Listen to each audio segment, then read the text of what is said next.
کیونکہ مریض بھی زندگی کے متعلق ہے، زیادہ بردار کرے اسی سلسلے میں علم کے سلسلے میں بتانا۔ کسی زمانے میں علم کی قدر نہ رہی ہو، حالانکہ ایسا ہوا نہیں، علم کی قدر ہمیشہ کی جاتی رہی۔ جو صاحب علم نہ تھے انہیں ہمیشہ اس بات کا احساس رہا کہ صاحب علم بڑا ہوگا، عمر کے لحاظ سے بڑا ہو یا نہ ہو، لیکن اپنے اوصاف کے اعتبار سے بڑا ہوگا۔ یہ بنیاد ہے کہ جب وہ مسائل آتے ہیں کہ جہاں علم کی ضرورت پڑتی ہے تو پھر یہ نہیں دیکھا جاتا کہ یہ صاحب علم جو ہے اس کی عمر کتنی ہے، یہ دیکھا جاتا ہے اس کے پاس علم ہے، تجربہ ہے یا نہیں ہے، اور اسی کو آگے بڑھا دیا جاتا ہے، سارے لوگ پیچھے رہے۔ لیکن یہ علم ہے جس کا ہم روز اپنی زندگی میں مظاہرہ کرتے ہیں کہ ایک طالب علم، ایک بچہ جو علم کی منزلوں کو طے کرتا ہوا اس منزل تک پہنچا کہ جہاں وہ نماز پڑھا سکتا ہے، تو پھر جب وہ مسجد میں نماز پڑھانے کے لیے آتا ہے تو آگے وہ کھڑا ہوتا ہے، بقیہ کوئی کتنی ہی عمر کا آدمی کیوں نہ ہو اس کے پیچھے کھڑا ہوتا ہے۔ یہ اس کے اس علم دین کے حاصل کرنے کی ایک فضیلت ہے کہ جس نے اسے آگے بڑھا دیا ہے۔ تو آپ اندازہ لگائیے کہ چند برس ایک مدرسے میں اگر کوئی علم حاصل کر لے تو اگر کسی مجمع میں وہ ہو تو اسی کو سب سے آگے بڑھنے کا حق حاصل ہوتا ہے، تو وہ کہ جسے پیغمبر نے اپنے شہر علم کا دروازہ قرار دیا ہو، اگر وہ موجود ہو تو کسی اور کو کیا حق ہے کہ وہ آگے بڑھ جائے؟ کسی اور کو کیا حق ہے کہ وہ آگے بڑھ جائے؟ جبکہ وہ موجود ہے جو شہر علم میں پیغمبر کا دروازہ ہے۔ ہماری تو سمجھ میں آج تک یہی بات نہیں آتی کہ لوگ یہ کہتے ہیں کہ علی نے ان کے پیچھے نماز پڑھی، علی نے ان کے پیچھے نماز پڑھی۔ اگر ایسا ہے تو بڑے نالائق لوگ تھے کہ جنہوں نے علی کے ہوتے ہوئے نماز پڑھا دی۔ جب علی مجمع میں موجود ہیں تو پھر آپ کیوں پڑھا رہے ہیں؟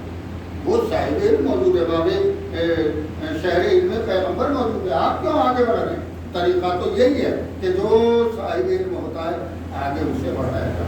اور یہ علم بھی عزیزو ایک عجب چیز ہے، علم دنیا اور علم لدنی۔ علم دنیا جو یعنی یوں کہہ لیجیے کہ وہ علم جسے ہم یہاں حاصل کرتے ہیں، یہاں کوئی انسان عالم پیدا نہیں ہوتا، سب یہی آتے ہیں۔ دنیا میں کچھ نہیں آتا ہے، الف سے اللہ والی کتاب آتی ہے، چھوٹا سے انار والی آتی ہے، ایک اور ایپل والی آ جاتی ہے، یا جو بھی آ جاتی ہے، یہیں سے ابتدا ہو جاتی ہے۔ اسی الف سے اللہ سے وہ شروع کرتا ہے، بہت آخر تک پہنچ جاتا ہے۔ بڑے بڑے سائنٹسٹ بنتے ہیں اور ڈاکٹر بنتے ہیں اور انجینئر بنتے ہیں۔ ایک علم وہ ہے کہ جو یہاں آگے حاصل نہیں کیا ہے، وہ اللہ علم دے کے بھیجتا ہے، انہیں سب کچھ سکھا کے بھیجتا ہے، انہیں سب کچھ بتا کے بھیجتا ہے۔ لہذا وہ جب یہاں آتے ہیں تو وہ کسی کے سامنے سانو ایسا طے نہیں کرتے، وہ کسی سے علم حاصل نہیں کرتے، بلکہ وہ تو جھولے میں ہوتے ہیں، اپنے علم کا اظہار کرتے ہیں۔ انی عبداللہ آتانی الکتاب وجعلنی نبیا، میں اللہ کا بندہ ہوں، اللہ نے مجھے نبی بنایا ہے، مجھے کتاب عطا کی ہے، مجھے نبی بنایا ہے۔ یہ ابھی آپ آئے ہیں جھولے میں، آپ کو کتاب بھی مل گئی ہے، اس کا مطلب یہ ہے کہ یہ جو آنے والا بچہ جھولے میں جھول رہا ہے یہ علم لے کے آیا۔ تو عزیزان گرامی، اس کا مطلب یہ کہ جو علم وہاں سے آتا ہے اس علم کو کہتے ہیں علم لدنی۔ یعنی اب یوں کہیں کہ مدرسے، اسکول دو جگہ ہیں، ایک اس دنیا میں اور ایک وہاں۔ یہاں ہم پڑھتے ہیں کوئی پڑھاتا ہے، وہاں بھی پڑھنے والے ہوتے ہیں، عطا کرنے والا اللہ ہوتا ہے۔ دونوں میں ایک فرق ہوتا ہے کہ یہاں آ کے جو لوگ پڑھتے ہیں جب وہ انتہائی ترقی کرتے ہیں تو چاند کی منزلوں پہ پہنچ جاتے ہیں، اس سے آگے کی منزلوں کو چھو لیتے ہیں، لیکن جو وہاں سے پڑھ کے آتے ہیں وہ کعبہ قوسین کی منزلوں پہ ان کی بلندیوں کا کیا ہے؟ جو شہر علم ہے وہ جب کعبہ قوسین کی منزلوں سے آگے بڑھا تو پھر اس نے باغ شہر علم کو بھی وہاں دیکھا۔ اور عزیزان گرامی، یہ علم ہی ہے کہ جس نے ہمیشہ اپنا سکہ جمایا اور جس نے انسان کو عزت عطا کی ہے، سربلندی عطا کی ہے۔ آپ دیکھ لیجیے قرآن مجید میں غالباً سورہ کہف ہے، وہ 16 پارے میں کھولے ہوئے کہ جس میں جناب موسیٰ علیہ السلام کو حکم ہوا تھا خضر سے جا کے ملو۔ جناب خضر ایک پیغمبر تھے۔ یہ جو دعائے قبیل ہے اس کا اصل نام دعائے خضر ہے۔ مولا کائنات علیہ السلام نے جناب قبیل کو تعریف کر دی اور یہ ان کی شاگردی کا اثر تھا کہ وہ دعا جو ایک نبی کی طرف منسوب تھی جب ان سے حاصل کر لی اور انہوں نے عطا کر دی تو پھر یہ دعائے خضر کے نام سے مشہور نہ رہی، پھر یہ دعائے قبیل کے نام سے جی ان کی شاگردی کا اور عزیزان گرامی بہرحال یہ علم ہے اور ظاہر ہے کہ علم اگر علی کسی کو کہنے لگے تو کیا کہنا۔ ہم مولا کائنات علیہ السلام کی زندگی میں واقعہ پڑھتے ہیں اور وہ یہ ہے کہ مولا جناب بھی سمے کمار کی دکان پہ جا کے بیٹھتے تھے۔ ہم آپ سے ایک سوال کرتے ہیں، اگر ہم مثلاً ہم جا کے چوراہے کی دکانوں پہ بیٹھ کے چائے پینے لگے، دن بھر بیٹھے ہیں وہاں ٹیک لگائے تو کیا ہوگا؟ ہوگا یہ کہ کسی پر تو آپ سوچیں گے کہ مجبوری ہوگی، ایک دن 2 دن 4 دن، اس کے بعد دیکھیں گے کہ مجبوری نہیں ہے، یہ شرارت ہے۔ لفظ ذرا اور سخت بھی ہو جائے گا، شرارت سے آگے بات بڑھ جائے گی، اور جب آگے بڑھے گی تو ایک وقت ایسا آئے گا کہ آپ کہیں گے کہ اس آدمی میں عدالت نہیں پائی جاتی، یہ بازاروں میں بیٹھتا ہے، لہٰذا یہی صلاحیت نہیں ہے کہ نماز پڑھائے۔ آہستہ آہستہ نمازی کم ہو جائیں گے، اگر آنا کم نہ ہوا تو ان کی جماعت کی نیتیں کم ہو جائیں گی۔ یہ ہم لوگوں کے ساتھ ہو سکتا ہے اور ہم نے بعض جگہوں پہ دیکھا ہے کہ ہوا ہے۔ ظاہر ہے کہ اس سلسلے میں مولوی کے سلسلے میں خاص طور پر لوگوں کی جو نظر ہے اس میں بہت زیادہ وسعت نہیں ہے، وہ بہت زیادہ وسعت نہیں رکھتے، وہ چاہتے ہیں کہ یہ کچھ قید و بند میں رہنا بھی چاہیے، وہ مطالبہ بہت زیادہ غلط نہیں ہے۔ تو عزیزان گرامی، ہم اگر ہوٹل میں جا کے بازاروں میں جا کے گھومنے لگے، ہوٹلوں پہ بیٹھنے لگے اور یوں ہی بلا وجہ سڑکوں پہ مستی کرنے لگے تو لوگ کہیں گے انہیں کوئی کام نہیں ہے، کوئی انہیں اتنا وقت ان کے پاس ہے کہ یہ یوں کہیں گے بیکار آدمی ہے، بالکل ایک دن عدالت بھی چلی جائے گی۔ اب آگے مولا سے پوچھتے ہیں، مولا یہ سب کی دکان بھی تو بازار ہی میں ہے، ہمارے لیے بازار میں بیٹھنا اگر ہے تو پھر خوبی تو آپ کے لیے بھی نہیں ہوگا، آپ کیوں بیٹھتے ہیں؟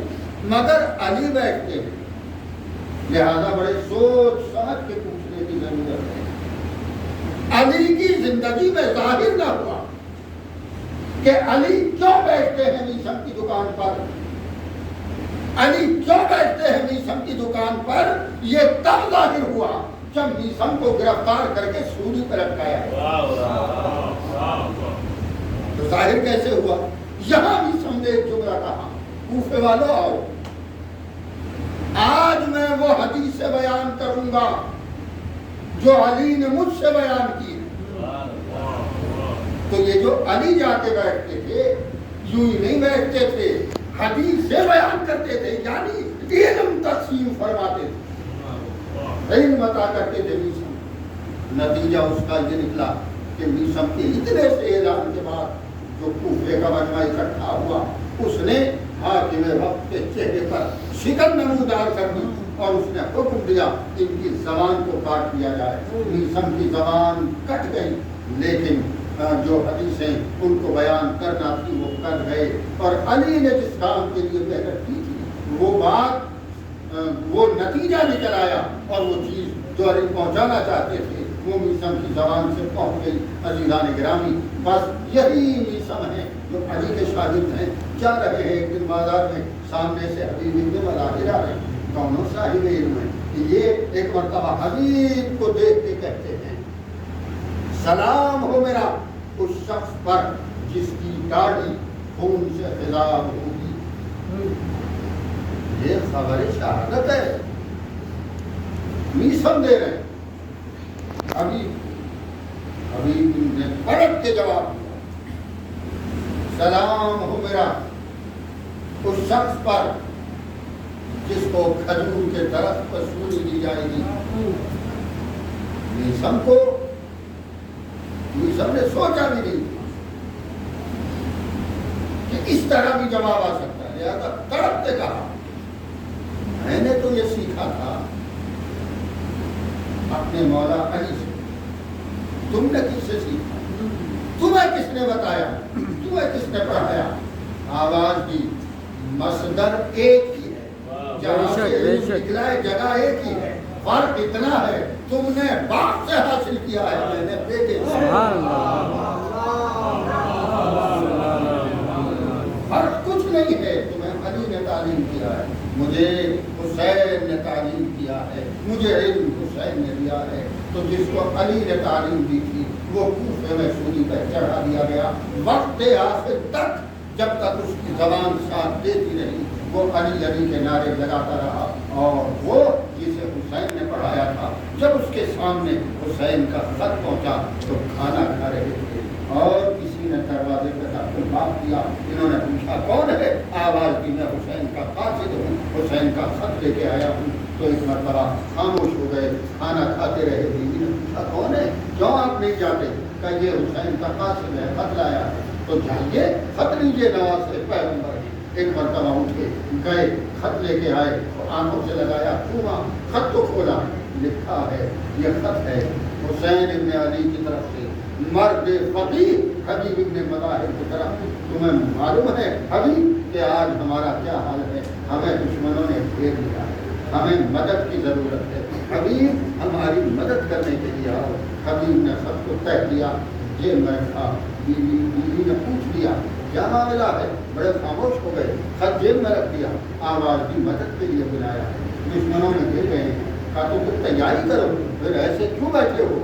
آواز دی کیا کریں، میں جا کے میں کیسے جاؤں؟ مجھے تمہارا خیال آتا، تو یہ جملہ سنتے ہی کہا تھا میں خواب آپ کے بسر کروں گی، مگر تم آقا کی مدد کے لیے جاؤ، آقا مدد کے لیے جائے اور تم نہ بلائے اور تم نہ جاؤ، یہ کیسے ہو سکتا ہے؟ حبیب نے تیاری کی، بازیزوں دو فکرے اور سنیے اور مجلس تمام۔ حبیب نے تیاری کی اور تیاری کر کے کربلا پہنچ گئے کربلا۔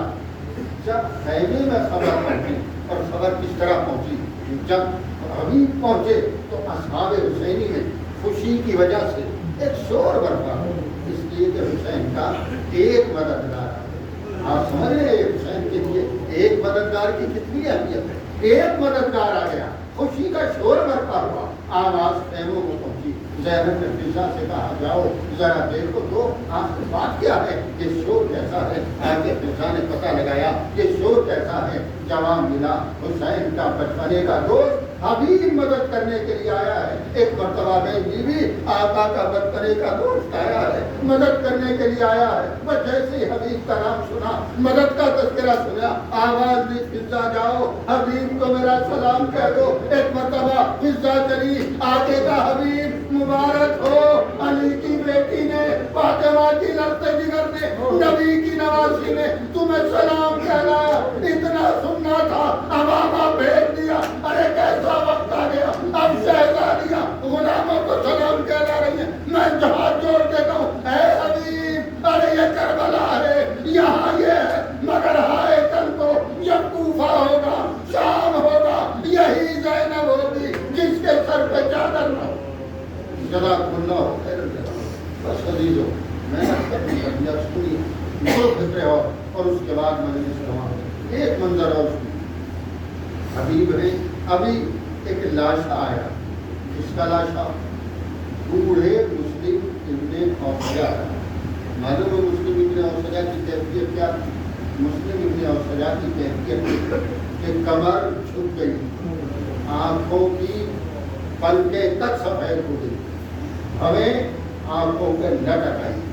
حدیث و تاریخ یہ کہتی ہے مسلم نے اجازت ملی، رومال نکالا، پاؤں کو پیشانی سے ملایا، رومال سے باندھا، ایک اور کپڑا لیا، کمر کو کس کے باندھا تاکہ یہ کمر سیدھی رہے۔ یہ حسین کا بوڑھا مجاہد جو جوانی کے جذبے کے ساتھ نکلا، شہید ہو گیا، لاش واپس آئی ہے لیکن ابھی رمق حیات باقی ہے، ہونٹ ہل رہے ہیں۔ ایک مرتبہ حبیب سے دوستی، حبیب نے آواز دی، مسلم تم آگے آگے جا رہے ہو، پیچھے پیچھے میں بھی آ رہا ہوں، یہ تو مجھے یقین ہے، تم آگے آگے چلو میں پیچھے پیچھے آتا ہوں۔ مگر مسلم ایک طریقہ ہے نا کہ جب کوئی جاتا ہے دنیا چھوڑتا ہے تو اس سے پوچھا جاتا ہے کوئی وصیت ہو تو بتاؤ، کوئی آخری خواہش ہو تو بتاؤ۔ عزیزو، مسلم کی وہاں بیوی بھی تھی، مسلم کا بچہ بھی تھا، مگر مسلم نے لرزتے ہوئے اشاروں سے کچھ کہا اور لرزتے ہوئے ہاتھ کو اٹھایا، انگلی سے حسین کی طرف کو اشارہ کیا، اے حبیب جب تک زندہ رہنا میرے مولا کا خیال رکھنا، آزادارو جب تک یہ زندہ رہے حسین پر آنچ نہ آئی، مگر ہائے جب سب شہید ہو گئے تو فاطمہ کا لاڈلا گھوڑے پر ڈگمگا رہا تھا، گھوڑے سے کہہ رہا تھا مجھے زمین تک پہنچا دے۔ حسین زمین تک آئے، سر